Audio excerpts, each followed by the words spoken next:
Hoş geldiniz. Vedubox başarı hikayemizde bugün Remax Türkiye'nin eğitim yöneticisi sevgili Gülay Demirsu bizlerle. Gülay Hanım hoş geldiniz. Merhaba, hoş bulduk. Nasılsınız? Vallahi bizler iyiyiz. Sizler nasılsınız? Teşekkür ederiz.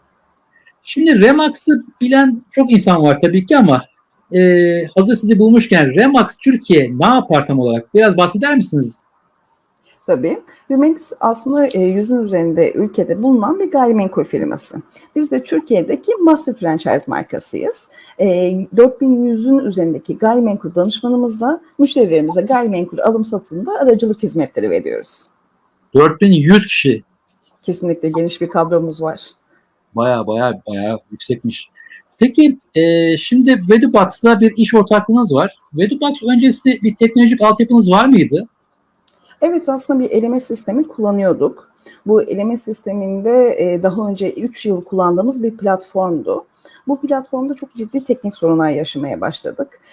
Vaat edilen modüllerin çalışmaması, uzun süren teknik altyapılar, teknik destek alamamamız sorunlarından dolayı değiştirme kararı verdik. Aslında Vedubox'la da yolumuz burada kesişti.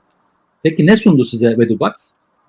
Vedubox'tan önce biz bir öğrenim stili değişikliğine gittik. Dedik ki öğrenmek öyle 5 gün sınıfta olmaz. Kişinin bir davranış değişikliğini oluşturmamız lazım. Bir hayat değişikliği olması lazım. Bu yüzden 6 aylık bir modül planladık ama 6 ay düşünsenize birini sınıfta tutuyorsunuz. Mümkün değil. Biz de bu yüzden bir online eğitim platformuyla anlaşmak istedik. Vedubox bana aradığım her özelliği tek bir platformda sağladı. Bu nasıl? Bizim bu 6 aylık programı yapabilmek için ilk önce online eğitimler düzenlememiz lazımdı.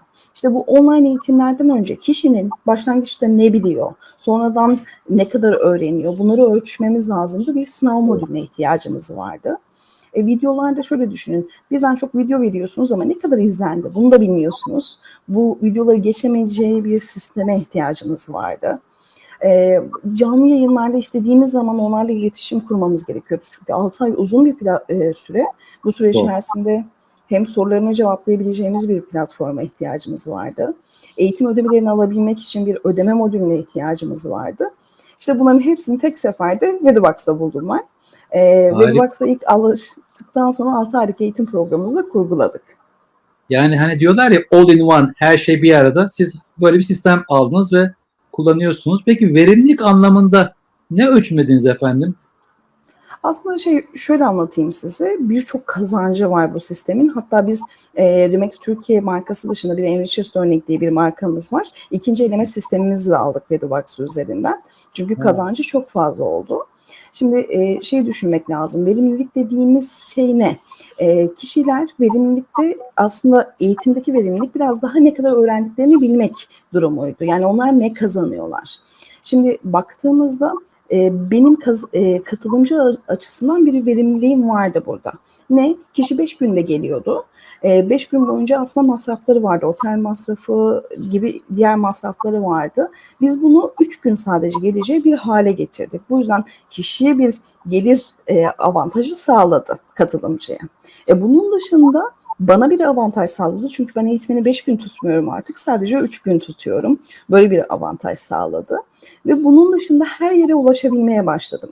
Normalde sınıf eğitimini düzenlediğinizi düşünün. İstanbul, Ankara, İzmir ama ben 55 şehirdeyim.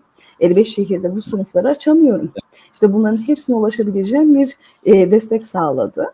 Bunun dışında 5 günlük bir programla öğrettiğiniz bilgiyi bir düşünün. Bir de 6 ay boyunca takip ettiğiniz bir sistemi düşünün. İşte 6 ay boyunca kişinin daha çok öğrenmesini ve gelirlerinin sonuçta öğrendiklerimiz bizim gelir avantajı sağlıyor. Bunları da sağladı bize. Yani benim anladığım bir, maliyetlerde 3'te 2, gelirler artı 3, zaman daha size fazla kaldı hem de bayilerinize kaldı. Öğrenme daha fazla arttı. Yani bir taşla 2 kuş değil belki 4-5 kuş vurdunuz. İnşallah Kesinlikle. çok da başarılı olursunuz. Çok teşekkür ederim efendim katıldığınız için. Ben de çok teşekkür ederim. Şimdi de söylemek istiyorum aslında son bir cümlem. Biz bu ilk sisteme geçtiğimizde bir Net Promoter Score, yani dünya genelinde bir standart ölçmek istedik. Normalde sınıf eğitimlerimizde 60 olan bu standardı 98, artı 98 almak ne demek biliyor musunuz? Hemen hemen neredeyse eğitime katılan herkesin 9 ya da 10 vermiş olması demek. Yani gerçekten Veribox'ta güzel bir yolculuğumuz oldu. İkinci sistemle de devam ediyoruz. Umarım uzun yıllar devam eder. Çok teşekkür ederim size. Ben teşekkür ederim. Görüşmek dileğiyle. Görüşmek üzere.